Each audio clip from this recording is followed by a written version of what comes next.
हाँ जी स्टूडेंट्स, अज आपां करना है पाठक्रम सिलेबस का इकाईकरण। तो जिहड़ा ये इकाईकरण है इसका शब्दी अर्थ है समान नूं वख-वख इकाइयां विच पैक करना। भाव जिहड़ा साडा सिलेबस जां करिकुलम है उस दे विच जिहड़े टॉपिक ने उन्हां नूं छोटे-छोटियां जिहड़ियां यूनिट्स दे विच वंड के पेश करना वो की है इकाईकरण। तो इसका मीनिंग है इकाईकृत जां परमापी पाठक्रम वो पाठक्रम हुंदा है जिस विच विशा वस्तु नूं कई इकाइयां जां भागां दे विच वंडिया जांदा है, जिन्हां विच हरेक दी ਪ੍ਰੀਖਿਆ ਵੱਖਰੇ तौर ते ਲਈ ਜਾਂਦੀ है ते इस व्यवस्था विच विशा वस्तु संकल्प ਅਤੇ ਕੌਸ਼ਲਾਂ ਦਾ ਸੰਗਠਨ ਹੈ ਜਿਹੜਾ ਉਹ ਹੇਠ ਲਿਖੇ ਅਨੁਸਾਰ ਹੁੰਦਾ ਹੈ।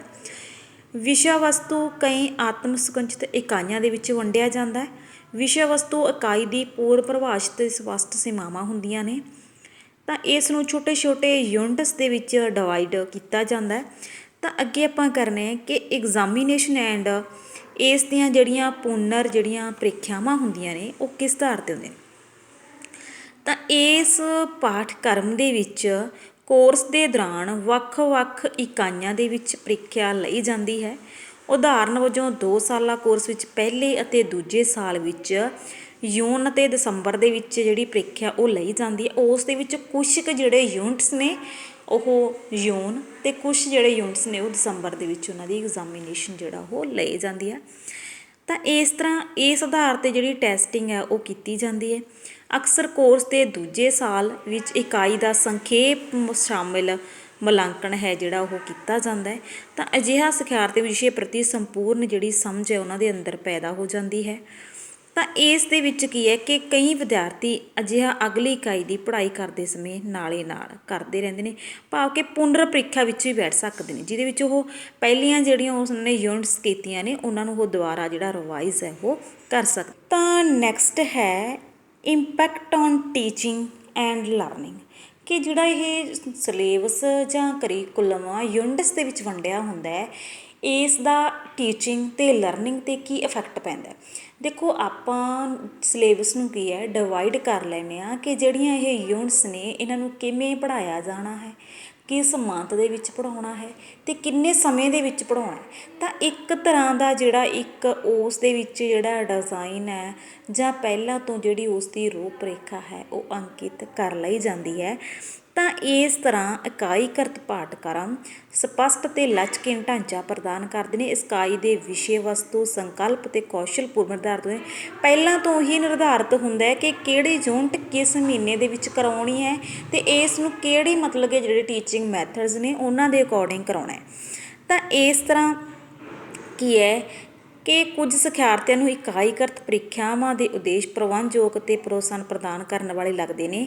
ਇਸ ਵਿੱਚ ਉਹਨੂੰ ਇੱਕ ਸਮੇਂ 'ਤੇ ਸੀਮਿਤ ਗਿਣਤੀ ਦੇ ਉਪ ਵਿਸ਼ੇ ਸੰਕਲਪਾਂ ਅਤੇ ਕੌਸ਼ਲਾਂ ਉੱਪਰ ਮੁਹਾਰਤ, ਭਾਵ ਕਿ ਉਹਨਾਂ ਨੂੰ ਇਕੱਠਾ ਜਿਹੜਾ ਉਹ ਕੁਛ ਨਹੀਂ ਪੜ੍ਹਨਾ ਪੈਂਦਾ, ਸਗੋਂ ਉਹ ਇੱਕ ਯੂਨਿਟਸ ਦੇ ਵਿੱਚ ਜਲਦੀ ਪੜ੍ਹ ਲੈਂਦੇ ਨੇ ਅਤੇ ਉਹਨੂੰ ਉਹ ਯਾਦ ਵੀ ਰਹਿ ਜਾਂਦਾ। ਤਾਂ ਇਸ ਨਿਰੰਤਰ ਅਤੇ ਬਾਹਰੀ ਪ੍ਰੀਖਿਆ ਅਧਿਆਪਕਾਂ ਦੇ ਵਿਦਿਆਰਥੀਆਂ ਨੂੰ ਉਹਨਾਂ ਦੀ ਪ੍ਰਗਤੀ ਬਾਰੇ ਵਸਤੂਨਿਸ਼ਟ ਪ੍ਰਦਾਨ ਪ੍ਰਮਾਣ ਦਿੰਦੇ ਨੇ, ਭਾਵ ਕਿ ਜਿੰਨੀਆਂ ਯੂਨਿਟਸ ਹੋ ਗਈਆਂ ਉਹਨਾਂ ਦਾ ਉਸ ਤੋਂ ਬਾਅਦ ਟੈਸਟ ਜਾਂ ਐਗਜ਼ਾਮ ਲੈ ਲੈਣਾ। ਤਾਂ ਇਸ ਤਰ੍ਹਾਂ ਵਿਦਿਆਰਥੀ ਦੀ ਜਿਹੜਾ ਇੱਕ ਕੰਟੀਨਿਊ ਜਿਹੜੀ ਪ੍ਰੋਗਰੈਸ ਹੈ ਉਹ ਹੁੰਦੀ ਰਹਿੰਦੀ ਹੈ। ਤਾਂ ਆਪਾਂ ਨੈਕਸਟ ਕਰਦੇ ਹਾਂ ਕਿ ਇਸ ਦਾ ਡਿਜ਼ਾਈਨ ਕੀ ਹੈ। ਤਾਂ ਪੀ ਯੋਨਸਨ ਦੇ ਅਨੁਸਾਰ ਪਾਠਕ੍ਰਮ ਇੱਕ ਤਰ੍ਹਾਂ ਦਾ ਕਾਰਜ ਵਰਣਨ ਹੈ। ਇਸ ਵਿੱਚ ਇਹ ਸਪਸ਼ਟ ਕੀਤਾ ਜਾਂਦਾ ਹੈ ਕਿ ਕੀ ਕਰਨਾ ਹੈ, ਇਸ ਨੂੰ ਕਰਨ ਵਾਲੇ ਨੇ ਕਿਹੜੇ ਮਾਪਦੰਡ ਨੂੰ ਅਪਣਾਉਣਾ ਹੈ ਅਤੇ ਇਸ ਨੂੰ ਸ਼ੁਰੂਆਤੀ ਅਵਸਥਾ ਵਿੱਚ ਤਿਆਰ ਕੀਤਾ ਜਾਣਾ ਚਾਹੀਦਾ। ਅਤੇ ਪਾਠਕ੍ਰਮ ਰੂਪ ਜਿਹੜਾ ਕਮਿੰਗ ਵਿਦਵਾਨ ਹੈ ਉਹ ਕਹਿੰਦਾ ਪਾਠਕ੍ਰਮ ਰੂਪ ਰੇਖਾ ਇੱਕ ਜਟਿਲ ਪ੍ਰਕਿਰਿਆ ਜਿਸ 'ਚ ਘੱਟੋ ਘੱਟ 3 ਯੋਜਨਾਕਰਨ ਮਾਡਲ ਸ਼ਾਮਿਲ ਕੀਤੇ ਨੇ। ਪਹਿਲਾਂ ਸਮਾਂ ਸਾਰਣੀ ਕਿ ਕੋਰਸ ਦੀਆਂ ਜਿਹੜੀਆਂ ਗਤੀਵਿਧੀਆਂ ਨੇ ਉਹਨਾਂ ਨੂੰ ਕਿੰਨੇ ਸਮੇਂ ਅਨੁਸਾਰ, ਵਿਸ਼ਾ ਵਸਤੂ ਮਾਡਲ, ਸਮਾਜਿਕ ਸੰਦਰਭ ਮਾਡਲ, ਭਾਵ ਕਿ 3 ਚੀਜ਼ਾਂ ਇਸ ਵਿੱਚ ਸ਼ਾਮਿਲ ਕੀਤੀਆਂ ਗਈਆਂ ਨੇ। ਉਸ ਤੋਂ ਅੱਗੇ ਆ ਗਿਆ ਇੰਟੀਗ੍ਰੇਸ਼ਨ ਆਫ ਸਕਿੱਲਸ ਕੌਸ਼ਲਾਂ ਦਾ ਏਕੀਕਰਨ। ਇਕਾਈਕ੍ਰਿਤ ਪਾਠਕ੍ਰਮ ਵਿੱਚ ਧਿਆਨ ਰੂਪ ਰੇਖਾ ਉੱਪਰ ਨਹੀਂ ਬਲਕਿ ਵਿਸ਼ਾ ਵਸਤੂ ਉੱਪਰ ਹੈ, ਵੱਖ-ਵੱਖ ਕੌਸ਼ਲਾਂ ਉੱਪਰ ਨਹੀਂ ਬਲਕਿ ਸਾਰੇ ਕੌਸ਼ਲਾਂ ਉੱਪਰ ਇਕੱਠਾ ਦਿੱਤਾ ਜਾਂਦਾ ਹੈ। ਤਾਂ ਇਸ ਤਰ੍ਹਾਂ ਅੰਗਰੇਜ਼ੀ ਭਾਸ਼ਾ ਦੀ ਜਦੋਂ ਅਸੀਂ ਲੇਖ ਰਚਨਾ ਕਲਾਸਾਂ ਦੇ ਵਿੱਚ ਅਸੀਂ ਐਸੇ ਦੇ ਵਿੱਚ ਕਰਦੇ ਹਾਂ ਤਾਂ ਭਾਸ਼ਾ ਜਿਹੜੀ ਨਿਪੁੰਨਤਾ ਦੀ ਬੁਨਿਆਦੀ ਕਲਾਸਾਂ ਨੂੰ ਵਿਆਕਰਨ ਦੀਆਂ ਜਾਂ ਜਿਹੜੇ ਔਰਲ ਜਿਹੜੀਆਂ ਕਲਾਸਾਂ ਹੁੰਦੀਆਂ ਨੇ ਉਸ ਨਾਲ ਏਕੀਕ੍ਰਿਤ ਕਰ ਦੇਣਾ ਚਾਹੀਦਾ। ਸਿਖਿਆਰਥੀ ਵੱਖ-ਵੱਖ ਉਪ-ਵਿਸ਼ੇ ਜਿਵੇਂ ਕਿ ਭੋਜਨ, ਸਿਹਤ, ਕੱਪੜੇ ਆਦਿ ਰਾਹੀਂ ਭਾਸ਼ਾ ਦਾ ਅਧਿਐਨ ਕਰਦੇ ਨੇ ਅਤੇ ਉਹ ਲੇਖ ਰਚਨਾ ਦਾ ਕੇਵਲ ਵਿਸ਼ਾ ਵਸਤੂ ਰਾਹੀਂ ਸਿੱਖਦੇ ਨੇ। ਉੱਚ ਸਿੱਖਿਆ ਦੇ ਪੱਧਰ 'ਤੇ ਸਾਰ ਆਧਾਰਿਤ ਇਕਾਈਆਂ ਵਿੱਚ ਲੇਖ ਰਚਨਾ ਦੀਆਂ ਜਮਾਤਾਂ ਕਿਸੇ ਵੀ ਸਥਿਤੀ 'ਤੇ ਇਸ ਦਾ ਅਧਿਐਨ ਹੈ ਜਿਹੜਾ ਉਹ ਕੀਤਾ ਜਾਂਦਾ ਹੈ, ਜਿਵੇਂ ਕਿ ਕੋਈ ਸੜਕ ਹਾਦਸਾ, ਫਿਰ ਇਸ ਸੰਬੰਧੀ ਵੱਖ-ਵੱਖ ਦ੍ਰਿਸ਼ਟੀਕੋਣ, ਫੱਟੜ ਵਿਅਕਤੀ, ਸੜਕ 'ਤੇ ਖੜ੍ਹੇ ਕਿਸੇ ਵਿਅਕਤੀ ਜਾਂ ਪੁਲਿਸ ਕਰਮਚਾਰੀ, ਤਾਂ ਇਹਨਾਂ ਉੱਪਰ ਰਿਪੋਰਟ ਹੈ ਜਿਹੜੀ ਉਹ ਤਿਆਰ ਕੀਤੀ ਜਾਂਦੀ। ਤਾਂ ਇਸ ਤਰ੍ਹਾਂ ਨਾਲ ਵਿਦਿਆਰਥੀ ਨੂੰ ਜਿਹੜੇ ਪੜ੍ਹਾਏ ਜਾਂਦੇ ਨੇ। ਉਸ ਤੋਂ ਅੱਗੇ ਉੱਚ ਸ਼੍ਰੇਣੀ ਮਤਲਬ ਕਿ ਜਿਹੜਾ ਹਾਇਰ ਐਜੂਕੇਸ਼ਨ ਹੈ, design of advance reading writing syllabus. ਉੱਚ ਸ਼੍ਰੇਣੀ ਦੇ ਜਿਹੜੇ ਵਿਦਿਆਰਥੀ ਪਹਿਲਾਂ ਹੀ ਲਿਖਾਰੀ ਹੁੰਦੇ ਨੇ, ਇਸ ਪਾਠਕ੍ਰਮ ਵੱਖ-ਵੱਖ ਸਰੋਤਾਂ ਤੋਂ ਜਾਣਕਾਰੀ ਪ੍ਰਾਪਤ ਕਰਨ ਉੱਪਰ ਜ਼ੋਰ ਦਿੰਦਾ ਹੈ ਤਾਂ ਜੋ ਭਵਿੱਖ ਨੂੰ ਵਿਸ਼ੇਸ਼ ਉਦੇਸ਼ ਸਮੁੱਚੇ ਸੰਕਟ ਦੇ ਨਾਲ ਸਮਝਿਆ ਜਾ ਸਕੇ। ਤਾਂ ਇਸ ਤਰ੍ਹਾਂ ਇਕਾਈਕ੍ਰਿਤ ਜਿਹੜਾ ਇਹ ਪਾਠਕ੍ਰਮ ਹੁੰਦਾ ਹੈ, ਇਸ ਦੇ ਵਿੱਚ ਉਪਵਿਸ਼ਾ ਕੇਂਦਰਿਤ ਇਕਾਈਆਂ, ਸੂਖਮ ਕੋਰਸ ਇਕਾਈਆਂ ਸ਼ਾਮਲ ਕੀਤੀਆਂ ਜਾਂਦੀਆਂ ਨੇ, ਭਾਵ ਕਿ ਜਿਹੜਾ ਪਾਠਕ੍ਰਮ ਹੈ ਉਸ ਨੂੰ ਛੋਟੇ-ਛੋਟੇ ਯੂਨਿਟਸ ਦੇ ਵਿੱਚ ਵੰਡ ਕੇ ਪੜ੍ਹਾਇਆ ਜਾਂਦਾ। ਤਾਂ ਅੱਗੇ ਇਸ ਦੀਆਂ ਕੁਝ ਲਾਭ ਅਤੇ ਹਾਨੀਆਂ ਨੇ। ਕਹਿੰਦੇ ਪਿਛਲੇ ਕੁਝ ਸਾਲਾਂ ਵਿੱਚ ਜ਼ਿਆਦਾਤਰ ਦੇਸ਼ਾਂ ਵਿੱਚ ਉੱਚ ਜਮਾਤਾਂ ਲਈ ਇਕਾਈਕ੍ਰਿਤ ਪਾਠਕ੍ਰਮ ਦਾ ਜਿਹੜਾ ਰੁਝਾਨ ਵੱਧ ਰਿਹਾ ਹੈ। ਤਾਂ ਇਸ ਦੇ ਨਾਲ ਜਿਹੜੇ ਪਾਠਕ੍ਰਮ ਦੇ ਖੋਜੀ ਨੇ ਉਹਨਾਂ ਨੂੰ ਵਿਸ਼ੇਸ਼ ਲਾਭ ਹੁੰਦੇ ਨੇ ਕਿ ਪਾਠਕ੍ਰਮ ਦੀ ਲਚਕਤਾ ਹੁੰਦੀ ਹੈ, ਮੁਲਾਂਕਣ ਦੀ ਵਿਧੀ ਵਧੀਆ ਹੁੰਦੀ ਹੈ ਕਿ ਕੰਟੀਨਿਊ ਪ੍ਰੋਸੈਸ ਦੇ ਵਿੱਚ ਮੁਲਾਂਕਣ ਹੁੰਦਾ ਰਹਿੰਦਾ। ਤਾਂ ਇਸ ਤਰ੍ਹਾਂ ਨਾਲ ਇਸ ਦੀਆਂ ਜਿਹੜੀਆਂ ਕੁਝ ਲਾਭ ਅਤੇ ਕੁਝ ਹਾਨੀਆਂ ਨੇ ਜਿਹੜੀਆਂ ਉਹ ਪਾਈਆਂ ਗਈਆਂ ਨੇ। ਤਾਂ ਪਹਿਲਾਂ ਤਾਂ ਇਹਦਾ ਲਾਭ ਕੀ ਨੇ? ਦੇਖੋ, ਜਦੋਂ ਆਪਾਂ ਕਿਸੇ ਵੀ ਚੀਜ਼ ਨੂੰ ਯੂਨਿਟਸ ਦੇ ਵਿੱਚ ਵੰਡ ਕੇ ਪੜ੍ਹਦੇ ਹਾਂ ਤਾਂ ਆਪਣੇ ਇਹੋ ਈਜ਼ੀ ਯਾਦ ਹੋ ਜਾਂਦਾ ਹੈ। ਤਾਂ ਇਕਾਈਕ੍ਰਿਤ ਪਾਠਕ੍ਰਮ ਅਧਿਐਨ ਪਾਠਕ੍ਰਮ ਮਹਾਰਤ ਪ੍ਰਾਪਤ ਕਰਨ ਵਿੱਚ ਅਧਿਆਪਕ ਦੋਹਾਂ ਦੀ ਸਹਾਇਤਾ ਕਰਦਾ ਹੈ। ਅਧਿਆਪਕ ਦੀਆਂ ਖੋਜਾਂ ਦੇ ਵਿਕਾਸ ਸਕੂਲਾਂ ਵਿੱਚ ਇਸ 'ਤੇ ਲਾਗੂ ਕਰਨ ਰਾਹੀਂ ਵਿਦਿਆਰਥੀਆਂ ਦੀ ਆਪਣੀ ਅਧਿਐਨ ਅਤੇ ਮੁਲਾਂਕਣ ਜ਼ਿੰਮੇਵਾਰੀ ਖੁਦ ਉਹਨਾਂ ਨੂੰ ਦੇ ਕੇ ਇਸ ਤਰ੍ਹਾਂ ਇਹਨਾਂ ਦੋਹਾਂ ਦੀ ਸਮੂਹ ਦੇ ਵਿੱਚ ਅਸੰਤੁਸ਼ਟੀ ਜਿਹੜੀ ਉਹ ਪੈਦਾ ਨਹੀਂ ਹੁੰਦੀ। ਅਤੇ ਇਸ ਦੇ ਨਾਲ ਇੱਕ ਟੀਚਰ ਅਤੇ ਜਿਹੜਾ ਸਟੂਡੈਂਟ ਹੈ ਉਸ ਦਾ ਆਪਸੀ ਜਿਹੜੇ ਸੰਬੰਧ ਨੇ ਉਹ ਵਧੀਆ ਬਣਦੇ ਨੇ। ਅਤੇ ਮੁਲਾਂਕਣ ਸਾਰੇ ਕੋਰਸ ਵਿੱਚ ਫੈਲਿਆ ਹੁੰਦਾ ਜੋ ਕਿ ਇੱਕ ਪ੍ਰੇਰਕ ਤੱਤ ਹੈ ਵਿਦਿਆਰਥੀ ਲਈ। ਤਾਂ ਇਹਦੇ ਵਿੱਚ ਕੀ ਹੈ ਕਿ ਜਿਹੜਾ ਪਾਠਕ੍ਰਮ ਹੈ ਉਹ ਯੂਨਿਟਸ ਦੇ ਵਿੱਚ ਵੰਡਿਆ ਹੋਇਆ, ਤਾਂ ਉਸ ਦੇ ਅਕੋਰਡਿੰਗ ਤੁਹਾਡਾ ਜਿਹੜਾ ਮਤਲਬ ਕਿ ਐਗਜ਼ਾਮੀਨੇਸ਼ਨ, ਤੁਹਾਡੇ ਮਤਲਬ ਕਿ ਇਵੈਲੂਏਸ਼ਨ ਜਿਹੜਾ ਇੱਕ ਕੰਟੀਨਿਊ ਜਿਹੜੀ ਮਤਲਬ ਕਿ ਪ੍ਰੋਸੈਸ ਹੈ ਉਹਦੇ ਵਿੱਚ ਹੁੰਦਾ ਰਹਿੰਦਾ ਹੈ। ਤਾਂ ਵਿਦਿਆਰਥੀ ਸਾਰੇ ਕੋਰਸ ਦੁਹਰਾਉਣ ਦੀ ਬਜਾਏ ਕਿਸੇ ਵੀ ਇਕਾਈ ਦੀ ਪੁਨਰ ਪ੍ਰੀਖਿਆ ਵਿੱਚ ਬੈਠ ਸਕਦੇ ਨੇ।